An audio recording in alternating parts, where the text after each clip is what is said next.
Hi అండి, welcome back to my channel. Sivanarayana గారు Suraj help చేశాడు కదా, కాబట్టి అతనికి కూడా దెబ్బలు తగిలాయి. నడవలేని పరిస్థితిలో ఉన్నాడు. రెస్ట్ తీసుకోమంటేనేమో వినకుండా ఆఫీస్కు వస్తున్నాడు. కాబట్టి అతని ఆఫీస్కి ఇంటికి చాలా దూరం అయిపోయింది కదా, కొన్ని రోజుల పాటు మన ఇంట్లోనే ఉంటాడు అనేసి చెప్పగానే ఇంట్లో ఉన్నటువంటి జోష్న పారిజాతం షాక్ అయిపోతారన్నమాట. అసలు ఆ సూరజ్ ఎవడో తెలియదు, అలాంటి వాడిని ఇంట్లో తీసుకొచ్చి పెడతానంటాడేంటి తాత అనేసి ఇంకా జోష్న కొంచెం టెన్షన్ పడుతుంది. అది కాకుండా సూరజ్కి జోష్నకి అస్సలు పడట్లేదు కదా. ఇంకా అప్పుడే శివనారాయణ గారు అన్న మాటకి పారిజాతం అంటూ ఉంటుంది. అదేంటండి, ఎవరో తెలీదు అలాంటి వ్యక్తిని మనం ఇంట్లో పెట్టుకోవటం ఏంటి, కావాలంటే బయట గెస్ట్ హౌస్ ఉంది కదా దాంట్లో పెట్టండి అనేసి అనగానే ఇక పారిజాతం ఆ మాట అన్న తర్వాత శివనారాయణ గారు సూరజ్తో అంటూ ఉంటారు, గెస్ట్ హౌస్లో హ్యాపీగా ఉండొచ్చు. ఒకవేళ నీకు ఇంట్లో అందరూ కొత్త కదా, సరిగా ఉండలేను అని అనుకుంటే ఇంకా గెస్ట్ హౌస్లో నీ ఇష్టమయ్యా అని చెప్పేసి సూరజ్ని అటు తిరిగి ఇటు తిరిగి అందరూ ఒప్పించి మొత్తానికి గెస్ట్ హౌస్లో పెట్టేస్తారనమాట. ఇంకా నైట్ అందరూ భోజనం చేస్తూ ఉన్నప్పుడు శివనారాయణ గారు అంటారు, సూరజ్ భోజనానికి రాలేదేంటి పాపం అనేసి అనగానే, నేను ఇచ్చొస్తాలే తాతయ్య గారు, మనల్ని కాపాడిన వాడికి మనం అన్నం పెట్టడం ధర్మం కదా, కాబట్టి నేను వెళ్ళి క్యారేజ్ ఇచ్చొస్తాలేండి. అది కాకుండా అతనికి కాళ్ళు చేతులు పెద్దగా బాగోలేవు కదా, అక్కడి నుంచి నడిచి వచ్చి తిని వెళ్ళాలన్నా ఇబ్బంది కదా అనేసి జోష్న చెప్పగానే సుమిత్ర గారు ఆనందంతో పొంగిపోతూ ఉంటారు. ఆహా, మా అమ్మాయికి ఎంత మంచి బుద్ధి వచ్చింది అని చెప్పేసి ఇంకా జోష్న క్యారేజ్ తీసుకొని వెళ్తుండా అప్పటికి సూరజ్ బెల్లు కొడుతూ ఉంటుంది. జోష్న సూరజ్ రావట్లేదని చెప్పేసి డోరు కొడుతుంది. అయినా సూరజ్ అస్సలు బయటికి రాడనమాట.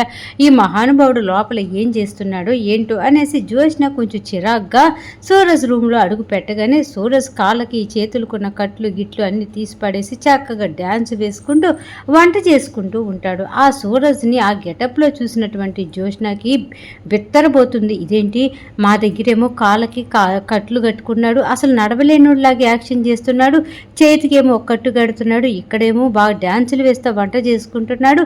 ఇవరే సూరజ్గా, ఇప్పుడు నీ విషయం వెళ్ళి మా తాతయ్యతో చెప్పి నేను జుట్టు పట్టుకొని బయటికి గెంటేస్తా, నువ్వు ఆడే నాటకాలన్నీ కూడా బయట పెడతా. ఎరా కాళ్ళు చేతులు నిజంగానే యాక్సిడెంట్లో దెబ్బలు తిన్నాయని చెప్పేసి మా తాతయ్య ముందు యాక్షన్ చేసి మార్కులు కొట్టేసి మా ఇంట్లో ప్లేస్ కూడా కొట్టేస్తావా అనేసి జోష్న కోపంతో ఊగిపోతూ ఉంటే అప్పుడే సూరజ్ అంటాడనమాట, నువ్వు చేయాలనుకుంది నువ్వు చేయి జోష్న, నేను చేయాలనుకుంది నేను చేస్తా. ఇప్పుడు ఏంటి, నాకు కాళ్ళు చేతులు దెబ్బలు తగలలేదు, నేను నాటకాలు ఆడి ఇక్కడ ఉన్నాననే కదా నువ్వు అనుకోవటం 100% కరెక్ట్గా నువ్వు ఊహించుకున్నది కరెక్ట్ జోష్న. నేను కావాలని ఇక్కడ ఉన్నాను, ముందు ఉండనట్టుగా మీ తాతయ్య దగ్గర బిల్డప్ ఇచ్చాను, అలా అయితేనే కదా అందరు నన్ను బతిలాడతారు, కాబట్టి అలా బిల్డప్ ఇచ్చా, మీ తాతయ్య వాళ్ళు నన్ను బతిలాడారు, మొత్తానికి ఉండడానికి ఒప్పుకున్నానమాట. ఇంకా ఈ దెబ్బలు అంటావా, మీ తాతల ముందు కొంచెం పాపం అయ్యో అనేసి అనిపించుకోవాలి కదా, అందుకే వీటి గురించి అలా చేశా అని చెప్పగానే, రే సూరజ్గా ఇప్పుడే వెళ్తున్నాను చూడు, నీ పని ఏం చేస్తాను అని చెప్పేసి ఇంకా జోష్న ఊగిపోతూ వెనక్కి తిరిగేలోపు ఇంకా సూరజ్ అప్పుడే ఫోన్లో వీడియో ఆన్ చేస్తాడనమాట. ఆ వీడియోలో జోష్న రౌడీలకు డబ్బులు ఇచ్చి సూరజ్ని కొట్టండి, అవసరమైతే భూమి మీద లేకుండా చేసేయండి అని చెప్పింది కదా. ఇంకా సేమ్ అవన్నీ కూడా వీడియో తీసుకొని ఉంటారన్నమాట. వీడియో తీసుకొని వాళ్ళు కొట్టడానికి వస్తారు కదా, కొట్టడానికి వచ్చినప్పుడు మిమ్మల్ని ఎవరు పంపించారు, నన్ను ఎవరు కొట్టమన్నారు అనేసి సూరజ్ ప్రశ్నల మీద ప్రశ్నలు వేస్తూ ఉంటే వాళ్ళు అక్కడ జవాబు చెప్తూ ఉంటే అవన్నీ వీడియో తీసుకుంటాడు. ఆ వీడియో నేను ఇప్పుడు చూపించేస్తాను, అప్పుడు బాగుంటుంది కదా అని చెప్పేసి మొత్తానికి సూరజ్ జోష్నాని బెదిరిస్తే జోష్న గప్చుప్ అయిపోద్ది అనమాట. ఇప్పుడు వీడికి కాళ్ళు చేతులు బాగున్నాయి అంటే మహా అయితే ఇంట్లో నుంచి బయటికి పంపిస్తారు. అదే నేను ఇలా కొట్టించి వాడి కాళ్ళు చేతులు పోవడానికి కారణం నేనేనని తెలిస్తే నన్ను ఇంట్లో ఎవరు బతకనీరు, కాబట్టి నేను కామ్గా ఉండాలి అని చెప్పేసి ఇంకా సూరజ్ ఏమో జోష్న ఏమో సూరజ్ని బాగా తిట్టుకుంటారనమాట. ఇంకా అక్కడికి వెళ్ళిపోతూ అంటుంది, నేను మా తాత నా మనవరాలకి పెళ్లి చేయాలనుకుంటున్నాను అన్నప్పుడు చెప్పేకపోయావా, మరి అప్పుడు బాగా మా తాతయ్య చేతిలో అయ్యేది కదా అని చెప్పేసి మళ్ళీ జోష్న నోరెత్తుతుంది. సూరజ్ ఆ మాటగా అంటాడనమాట, అవును నేను తాతయ్య గారు నా పెళ్లి ప్రస్తావన తీసుకొని వచ్చినప్పుడు నేను చెప్పు ఉండాల్సింది, అమ్మాయి గయ్యాలిగా ఉండాలి, చూడటానికి అందంగా ఉండాలి, కాకపోతే మామూలుగా కాదు, ఇంకా కోపంలో బాగా ఎక్కువ ఉండాలి, అచ్చం మనవరాల్లాగే ఉండాలి తాతయ్య అని చెప్దాం అనుకున్న జోష్న అనేసి సూరజ్ జోష్ని ఆట పట్టిస్తూ ఉంటాడనమాట. ఇంకెక్కడ ఇలా జరుగుతూ ఉంటుంది, వాళ్ళిద్దరి మధ్య గొడవ అలాగే సాగుతూ ఉంటుంది. జోష్న తీసుకువెళ్ళినటువంటి క్యారేజీ సూరజ్కి ఇచ్చేసి రిటర్న్ అయిపోతుందన్నమాట. ఇంకెక్కడ ఇలా జరుగుతూ ఉంటుంది, అందరూ కలిసి చక్కగా ఆఫీస్కని బయలుదేరుతూ ఉంటారనమాట. ఇంకా సూరజ్ రూమ్లో ఉంటారు కదా, ఇంకా ఆఫీస్కి టైం అవుతుంది, బయలుదేరాలి అనేసుకొని ఇంకా మొత్తానికి కార్తీక్, జ్యోష్న అలాగే శివనారాయణ గారు ఒక కారులో బయలుదేరి వెళ్తూ ఉంటారు. ఇంకా మధ్యదారిలో సూరజ్ కనపడతాడనమాట. ఇంకా సూరజ్ కూడా ఆఫీస్కే వెళ్ళాలి, పైగా శివనారాయణ గారి ఇంటి దగ్గరే ఉంటున్నాడు కదా. ఇంకా అక్కడి నుంచే బయలుదేరి ఆటో కోసమని నిలబడి చూస్తూ ఉంటాడు.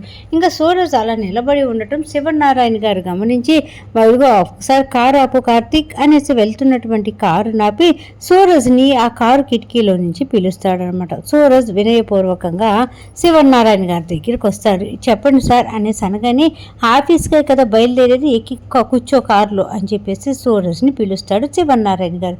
వెంటనే అక్కడ ఉంటుంది కదా జ్యోష్న అంటుంది, ఏం తాతయ్య, ఎవరిని కారు ఎక్కించుకోవాలో ఎవరిని కారు ఎక్కించుకోకూడదో తెలియదా? ఆఫ్టర్ ఆల్ పనిచేసేవాడిని కారులో ఎక్కమంటావా అనేసి అనగానే, అదేంటి ఆఫ్టర్ ఆల్ అంటావేంటి, అతను కూడా మనతో సమానంగా వర్క్ చేస్తున్నాడు కదా, మనం వెళ్ళేది కూడా ఇక్కడి నుంచే, సూరజ్ ఉంటుంది ఇక్కడే, వెళ్ళేది ఆఫీస్కే, సూరజ్కి వచ్చేది ఆఫీస్కే కదా, మరెందుకు మనుషుల మధ్య ఎంత తేడా చూపిస్తున్నావు జ్యోష్న అని చెప్పేసి శివనారాయణ గారు అరుస్తారనమాట.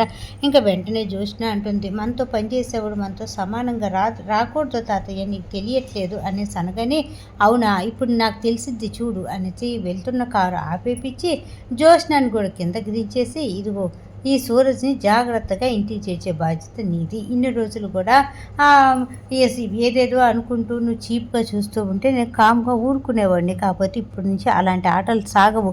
ఇగో సూరజ్ని జాగ్రత్తగా ఆఫీస్కి తీసుకొని వచ్చే బాధ్యత నాది, ఓకేనా అని చెప్పేసి ఇంకా జ్యోష్న కూడా చెప్తుందనమాట. ఇంకా అప్పుడే శివనారాయణ గారు కార్తీకు కారులో రెయ్యమనుకుంటూ ఆఫీస్ దగ్గరికి వెళ్ళిపోతారు. ఇంకా ఆఫీస్ దగ్గరికి వెళ్ళేపాటికి దీప బాగా ఎదురు చూస్తూ ఉంటుంది. కారులో కాకుండా ఇంకా జ్యోష్న ఆటోలో వస్తుంది. పైగా సూరజ్ బాధ్యత అంతా కూడా జ్యోష్నకే ఇచ్చారు కదా శివనారాయణ గారు. ఇంకా సూరజ్ను కూడా జాగ్రత్తగా తీసుకొని ఆఫీస్కి రమ్మని, కాబట్టి వీళ్ళు ఆటోలో వస్తారా బావా అని చెప్పేసి దీప కార్తీక్ ఇద్దరు అనుకుంటూ, దీప అంటుందన్నమాట, ఈ మధ్య జ్యోష్నకి నోరు బాగా ఎక్కువైపోయింది బావా, ఏదన్నా మాట్లాడితే కాలుకిస్తే వేలికి, వేలికిస్తే కాలుకి మాట్లాడుతుంది, అస్సలు పొంతం ఉండట్లేదనుకో అని చెప్పేసి అంతా కూడా బాగా రెచ్చిపోతుంది అనేసి దీప కోపంతో జ్యోష్న మీద ఊగిపోతూ ఉంటుందన్నమాట. జ్యోష్న అప్పుడే చక్కగా వస్తుంది. సూరజ్ని తీసుకొని చిన్నగా నడుచుకుంటూ వస్తారు కదా. జ్యోష్న అప్పుడే ఆ సూరజ్తో అంటూ ఉంటుంది, అవును నువ్వు నా దగ్గర అంటే నిజమంతా నాకు తెలుసు కదా, మరి నా దగ్గర మామూలుగా నడిచి ఆఫీస్లో అలా నడవచ్చు కదా, మరి ఎందుకు నా దగ్గర కూడా ఇలాగే నడుస్తావు అని చెప్పేసి జ్యోష్న సూరజ్ని అడుగుతుంది. అప్పుడే సూరజ్ అంటాడు, లేదు లేదు, నేను యాక్ట్ చేసేటప్పుడు ఎప్పుడు ఒకేలాగా ఉండాలి, అందుకే యాక్ట్ చేస్తున్నాను అనేసి జ్యోష్నకి చెప్తాడు. ఇద్దరు కలిసి ఆటోలో ఎక్కుతారు. ఆటోలో కూడా ఇద్దరు కొట్టుకోవటమే సరిపోద్ది. ఏదేంటి మరి ఆటో ఇంత ఘోరంగా ఉంది, ఇన్ని గతుకులేంటి, అబ్బా నడుములు ఊడిపోతున్నాయంటే, కాళ్ళు చేతులు పీక్కుపోతున్నాయంటే, ఇంకా నోటికి వచ్చినట్టుగా జ్యోష్న ఏదేదో చెప్తూ మొత్తానికి రచ్చ చేస్తుంది. ఇద్దరు కలిసి ఆటోలో దిగుతారు. వచ్చిపోయి ఆటోలన్నీ గమనిస్తూ ఉంటారు కార్తీక్, దీప. ఇంకా ఒక్కసారిగా షాకు తింటారనమాట. సూరజు చక్కగా జ్యోష్న మీద చెయ్యి వేసుకొని కుంటుకుంటూ నడుచుకుంటూ ఆఫీస్కు వస్తాడు. అది చూసినటువంటి దీప, ఒక్కసారి ఇటు చూడు బావా అని చెప్పేసి చూడగానే జ్యోష్న సూరజ్ ఇద్దరు కూడా, ఇంకా సూరజ్ ఏమో జ్యోష్న మీద చేయి వేస్తుంటాడు. జ్యోష్న జాగ్రత్తగా నడిపించుకొని వస్తూ ఉంటుంది. ఎందుకంటే ఆటోలో వచ్చేటప్పుడు సూరజ్ జ్యోష్న ఇద్దరు గొడవ పెట్టుకుంటారు కదా, అప్పుడు సూరజ్ కర్ర ఉంటుంది కదా, ఆ కర్రని పడేస్తుంది అనమాట జ్యోష్న. కాబట్టి ఇప్పుడు కాలు బాగోలేదు, ఇంకా దిగలేడు, కాబట్టి జ్యోష్ని పట్టుకొని దించి తీసుకొని వస్తూ ఉంటే కార్తీక్ దీప బిత్తరపోతారన్నమాట. ఇదేంటి అసలు నిజంగా జ్యోష్న అయినా ఆ సూరజ్ని అలా తీసుకొచ్చేది, బావా నిజంగానే నా కళ్ళు నమ్మచ్చా లేదంటే అబద్ధమా అని చెప్పేసి దీప నోరు అల్లబెట్టి మరీ అలాగే చూస్తూ ఉంటే జ్యోష్న సూరజ్ని తీసుకొని వచ్చేస్తుంది. వెంటనే కార్తీక్ అంటాడు, పెద్ద మేడంది పెద్ద గుండె, నిజంగా ఆఫీస్లో పనిచేసే వాళ్ళని కూడా తన సొంత మనుషుల్లాగా అనుకొని ఎంత జాగ్రత్తగా తీసుకొస్తుందో అని చెప్పేసి అంటూ ఉంటే, ఇంకా తనేమో మటుకు అలాగే మాట్లాడకుండా కదలకుండా అలాగే ఉంటుంది.